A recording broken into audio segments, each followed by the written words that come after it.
After 2.5 years of having my clinic open, one of the things I realized, a while back was that the missing piece of my practice was having the support of a psychologist. And this individual reached out to me on Instagram actually over 3 years ago, and had expressed interest in wanting to partner someday. And she just opened her own clinical practice, which is awesome because now I can start referring people to her. 90% of what I do actually is psychology. And so to have her support of my patients is just, this is what's gonna really take things and elevate my patient success to the next level. So her name is Lane Gilliott. She is a nurse practitioner that just got her degree in psychiatry from Johns Hopkins, and she's super cute, super sweet, understands keto and low carb very well, and I'm really happy to have you guys meet her through this video. So I think one of the things that a lot of healthcare approaches miss is the emotional connection between food and eating behaviors and people's health. And so I started referring to Lane for emotional eating behaviors, right?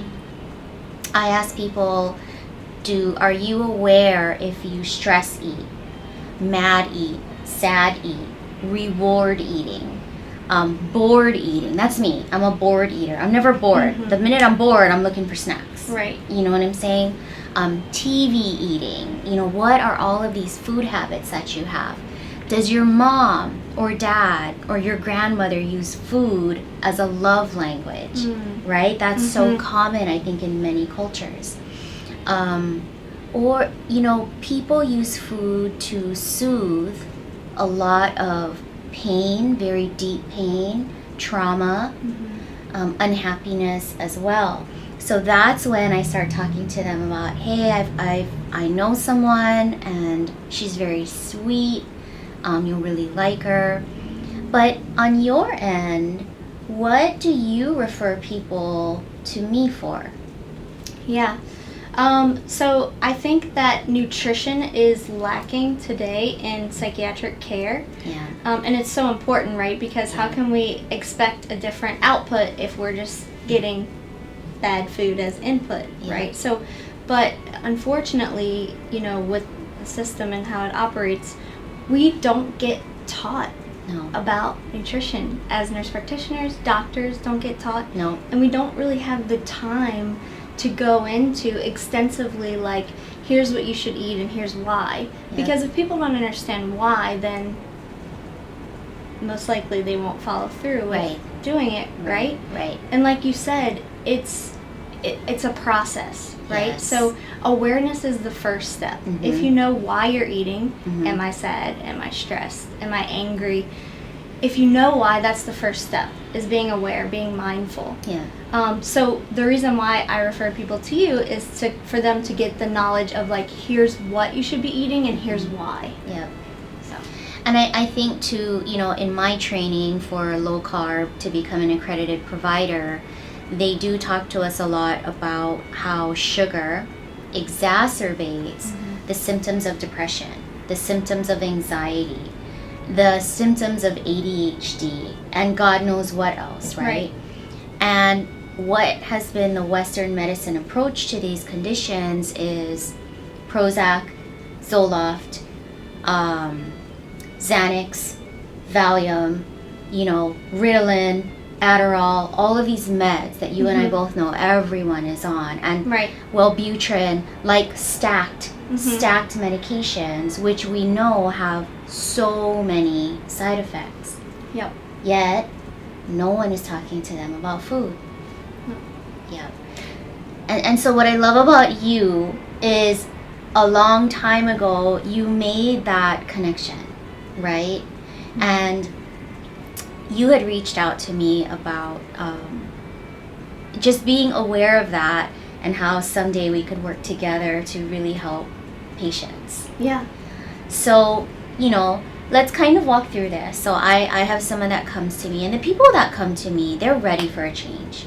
They're tired of taking medications. They're tired of having side effects. They're tired of not knowing how to lose weight, right? I work with them for a bit. I always ask, what's going on in your life? What's stressing you out? How's your eating going? And at some point during my time with them, I'll realize like this is a little deeper than I can handle. So then I refer to you. When you take over that portion of it, what then do you focus on? Like what does that look like?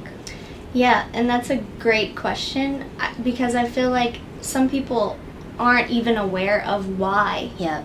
Right? So it's really establishing that trust and that rapport so that the people feel comfortable enough like telling me about their experiences. Like, how did you grow up? How did your parents treat you? How did you treat your parents? What were your experiences? Because everyone has different experiences that then shape how they respond, how they react, how they are in relationships. So all of that is connected. Yeah. And it is connected to all of our decisions, right?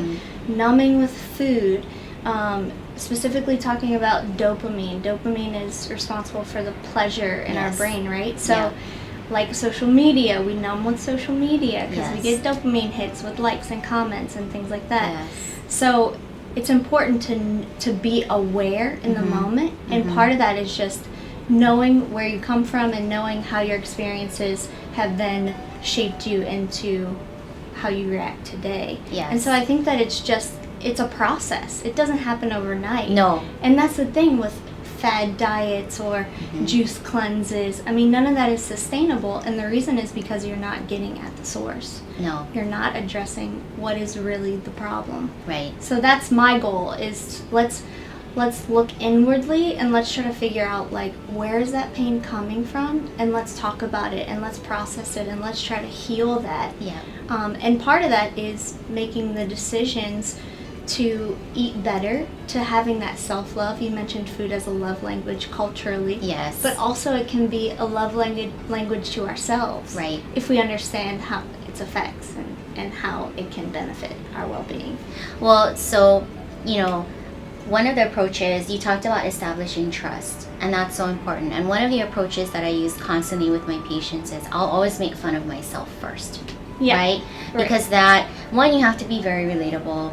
Two, you've got to have a certain degree of humility to break down the barriers and the walls and the fears and the apprehension that people have when they're coming in to see me and they're coming in to see you. Because for a lot of people, that's a big step. Yes. I have people that have followed me on social media for 4 years and only now make the call to come see me. And I always congratulate them because I can't even fathom it taking 4 years for someone to build up the courage and enough self-worth to make the call to want to better themselves. Right? And it must be the exact same for you and I. And I love that you bring that up because it's so true. None of us are immune to food and its challenges, right? No. We all have to eat, so we all have to make that decision. And I always, in my experience from a psychological standpoint, so we either obsess about our food or restrict our food to fit in, or we overeat to numb. So those two are very common things that I see. And speaking about humility, I fell into the being obsessed over what I ate because I did CrossFit. And if anyone knows, CrossFitters, that's all we do is talk about what we eat, right? So in a way, it kind of defined me. I let my food choices define me, and it shouldn't be that. But that's my struggle. And everyone has a struggle. We just need to get to that root cause of like, what is the cause? So let's try to process and heal. But see, I love that you share that, right? Because again, it's so many similarities. Like, there are a lot of pharmacists and there are a lot of nurse practitioners and dietitians that reach out to me, and they all say the same thing. How do I start working in your clinic? And my first question is always, oh, okay, well, do you do keto? Oh, no. Then how are you going to help my people at all? You know what I mean? Right. And it's not just, do you do keto? How long have you done keto? Like, Yeah.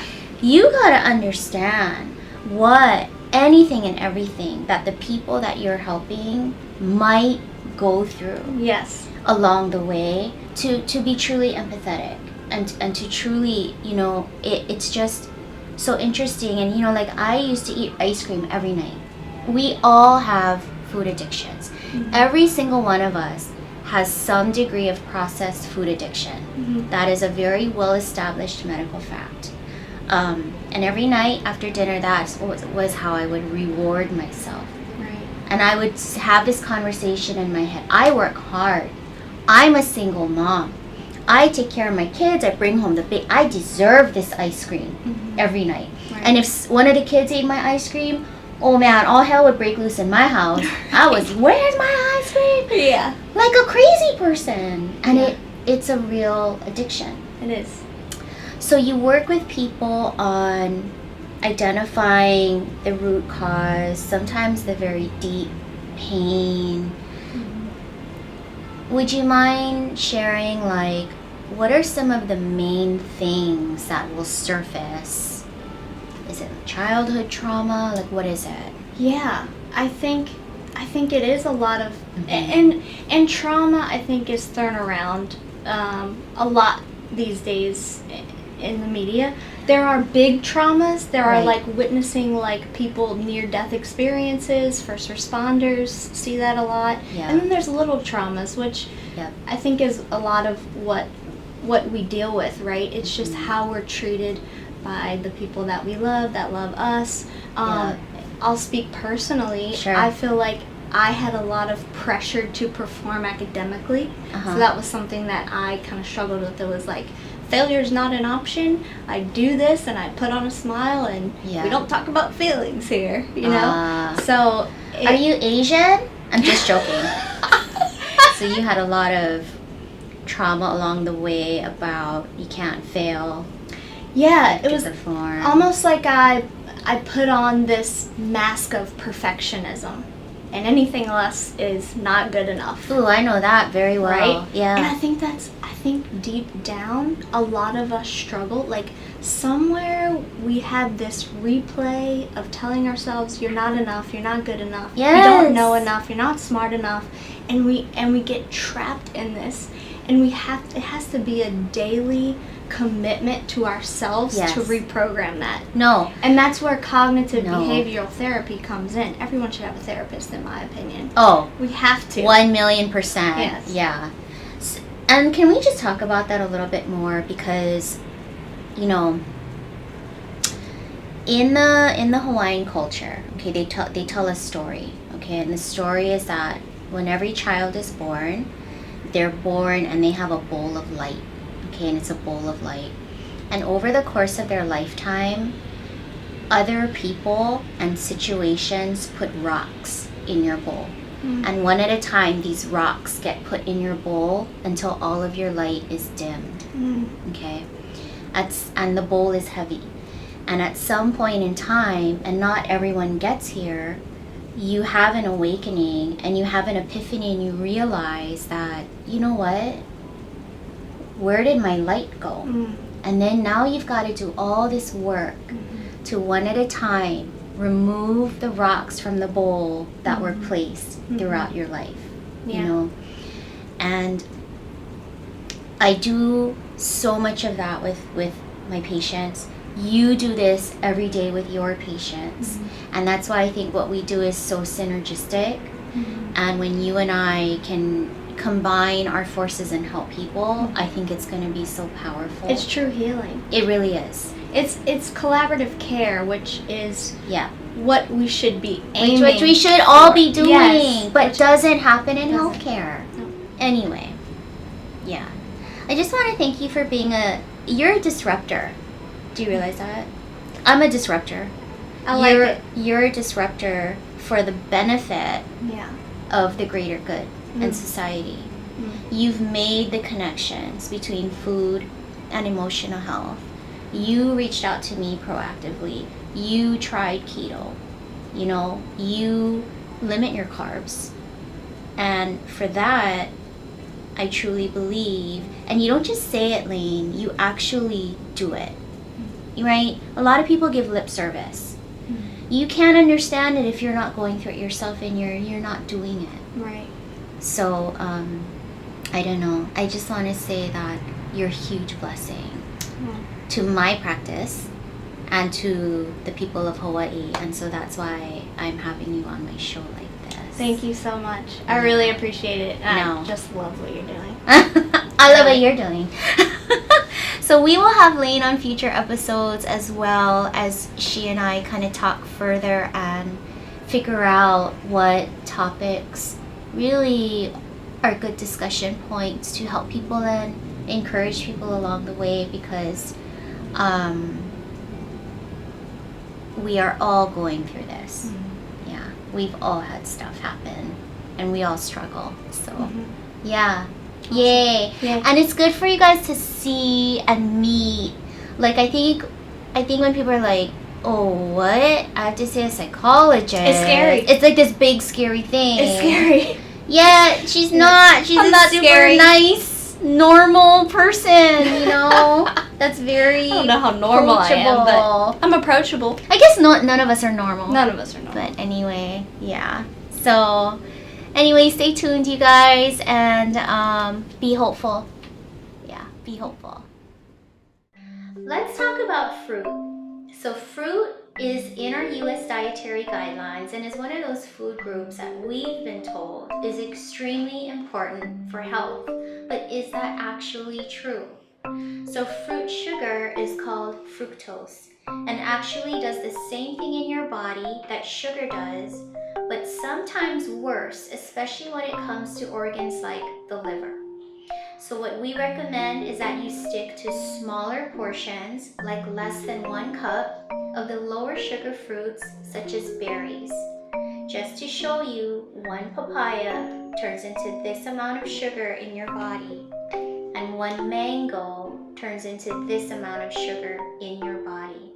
Unfortunately, the tropical fruits, which are our favorites, taste so good because they have so much sugar in them, and it's not necessarily good for you. Hi, here we are for today's cooking video. It's myself and Jess from Forage Hawaii, and this is going to be a fun one because we are actually going to cover a few different cooking techniques to make your food even better.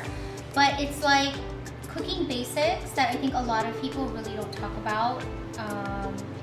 It's more than recipes or even meal plans and throwing a bunch of ingredients together. There's ways to bring out a lot more flavor in all the different types of meat that we like to use in my keto program anyway. So, Jess, I'm going to hand it over to you. Okay, so the first thing we're going to talk about is cooking in a cast iron. And I love using cast irons specifically because I personally have a hard time getting all of my iron requirements, and it does add a little bit of iron to your food, but also because it's one of the safest things to cook in. There's really I pretty much just use stainless steel or cast iron. And I know that doesn't sound like the easiest if you love nonstick, but nonstick coatings, no matter what they are, generally have some sort of negative effect, whether it's putting chemicals into your food or being made in a way that puts chemicals into the environment. So if you really want to play it safe, the 2 different types of pans you should use is stainless steel and cast iron. Okay. And the cast iron has some benefits. So it keeps the heat really well. So as you put your food into the cast iron, it's not going to cool that pan down so much to where you don't get a good sear, that sort of thing. So it's thicker, it's more durable, and you don't have to spend a bunch of money on a cast iron. This cast iron here cost me like $20, and it's my favorite cast iron. Okay. Yeah, you really don't need it. Just stay away from anything that's got some kind of special coating that's going to make it non-stick. The way that you make a cast iron non-stick is just by not using a lot of soap. So, well, that's my way at least. Okay. I generally just rinse it with water and add some more lard or tallow, my animal fats that I love putting on my cast irons. So we'll turn this on and then I'll explain to you the next thing that I want to teach you about. And that is using an internal thermometer to get the perfect doneness of a tender cut of meat. And I'm going to use a venison rack. Shout out to Maui Nui, because I love them. Yay, Maui Nui. They harvest the wild invasive venison that are found on Maui and that are really terrible for the environment and a really great source of protein. This is a Frenched venison rack. That's going to be the loin coming down the animal's back. That's going to be really tender. It's like the ribeye of the venison. Disclaimer, I am not an expert in cooking meat. I just feel like my whole life I felt like I should know how to cook meat and I didn't. And so that's why I love using the internal thermometer. Neither am I. Yeah, I love using this because you can't go wrong. You insert it, the tip needs to be in the center of the meat, not touching bone. And you insert that and it's gonna tell you when to take it off. So as a general rule, you should take off your meat 5 to 10 degrees lower than what you want the doneness to be. And you may have to Google this or just write it down. So for medium rare, it'd be 125. I usually remove mine at 115 because I like a really rare steak. Medium rare is 135. Sorry, rare 125, medium rare 135. Medium, which I think is an atrocity, anything more than that, 145. So I'm just gonna coat my rack with a rub that I made that's got sumac, salt, and pepper. Sumac is just fancy berry that's got a little bit of tartness that I think goes nicely with. Where do you get venison. that? I ordered it online. Okay. Yeah. I'm sure like the Indian market would have it. Okay. So I do a nice coating on that. And as a general rule, when you marinate stuff, you should do it either right before or 45 minutes to 24 hours ahead of time. There's something about the chemistry that you don't want to let it set for less than 45 minutes. Yeah, I like making messes. We're gonna sear this in marrow tallow. And I usually use marrow tallow, lard, or bacon fat for most of my cooking just because I think it's delicious. It also does really well in heat and works nicely with the cast iron. Sorry, I always do that. You're always gonna have to clean up a little bit after you sear in fat. Okay, so we'll get a nice browning on this for the outside of it. Oh my gosh, it smells amazing already. Yeah, I like to add a little garlic sometimes too to this, but Yeah. really even salt and pepper is nice. You know, you really start to appreciate the meat, especially when you use meats that are harvested from sustainable, happy animals. Then you can Yes. really appreciate the flavors of the meat with just a little bit of salt and pepper. So if you have a really thick piece of meat, what you do is you sear it, get a nice browning, and then you put it in the oven. Let's see, let me turn this on.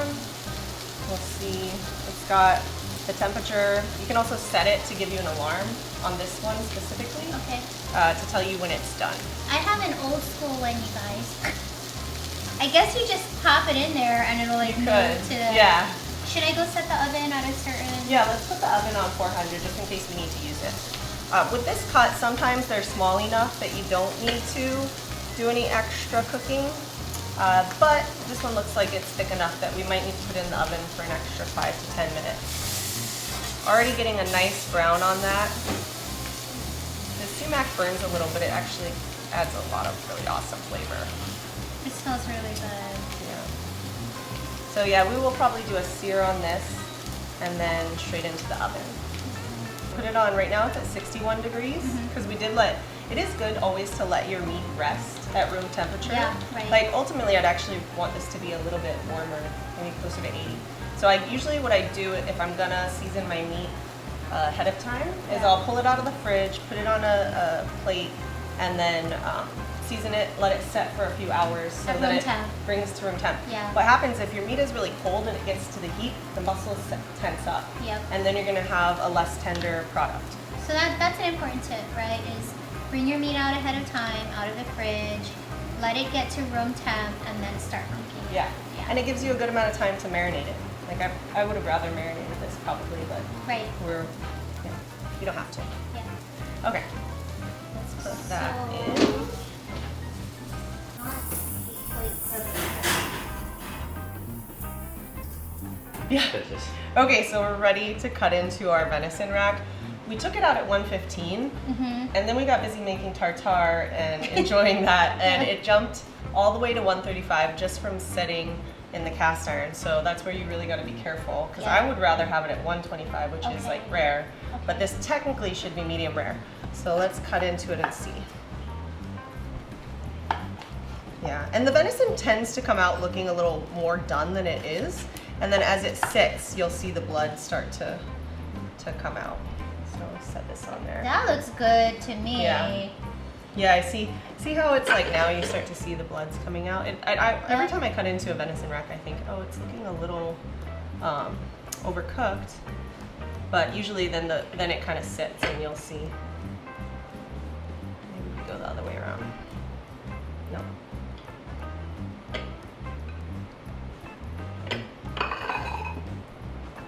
You got a good angle at that? Yeah. It looks great. You want to try one like a meat lollipop? Yes. You can just eat these like meat lollipops. And cheers. Those look like this too. Okay. This was what was it called? Sumac. Sumac is on there. Sumac. Yeah. Okay. Cheers. Cheers.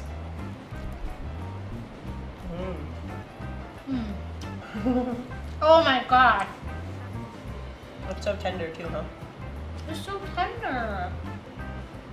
This is venison? Oh, I put a little bit of cumin in there too. Yeah, the axis deer is the least gamey deer species in the world, so it's it tastes more like a really light beef. Yeah. Look, we're all like caveman style, like just blood dripping everywhere. Meat lollipops. Yeah. I watched the video on your website about the axis deer, and I didn't realize how invasive they were, and so why them hunting them is actually a positive. So positive. Yeah, I didn't realize that until the other day. I was just I was placing my order. I was like, "What's this video?" And I was like, "I never knew that." Yeah, I'm so glad we Your got new that on website there. is so nice, by the way. Thank you. ForageHawaii.com. Yeah. Yes, and you can see that video under the venison. If you click on any venison cut, you should be able to see that video. It was made by Maui Nui, and it speaks on the invasive species, the axis deer, and they are one of the #1 invasive species in the state, and the state does not have a way to manage it, so we pretty much need to eat more of them. They don't just destroy the land, they've really ruined native forests, but because they expose all the dirt, that causes runoff and it suffocates the reef. The reef, too. So it ends up being a So it's this major whole- ecological issue. So by us ordering and knowing how to cook the venison, it's not negative. Someone was like, "Dude, you're eating Bambi," and I was like, Well, and I felt so sad. they have no predators. I mean, even the movie Bambi, you know, like there's predators, and that's part of what it taught us, that everything can't live forever, and we all have predators. So without predators, a species is not as healthy as it should be. Yeah. So if you care about that species, then it needs predators, and some of the animals need to be harvested. And it's just good to know that your food lived a wild and free life. I mean, just that in itself is awesome. They're just eating, you know, all the grasses and forage that's around. These are harvested by Ulupalakua area. So just as good as it gets. I mean, I don't know. Yeah, there's just no meat better. It's why I started my business, in fact, is the venison. And then I've kind of fallen in love with all the other... Oh, it started with venison. Yeah. Well, thank you. As I'm wiping my mouth from all this deliciousness that we consumed in one afternoon, I just want to thank you, honestly, for everything that you do, for the products that you're bringing to regular people like us, like my patients. It's, you know, if COVID taught me one thing, it's that we have to stop relying on so many imports for our food here in Hawaii. So please support the local ranchers, you guys. It's so important for our future and just our health. So thanks, Jess. Thank you. Yay!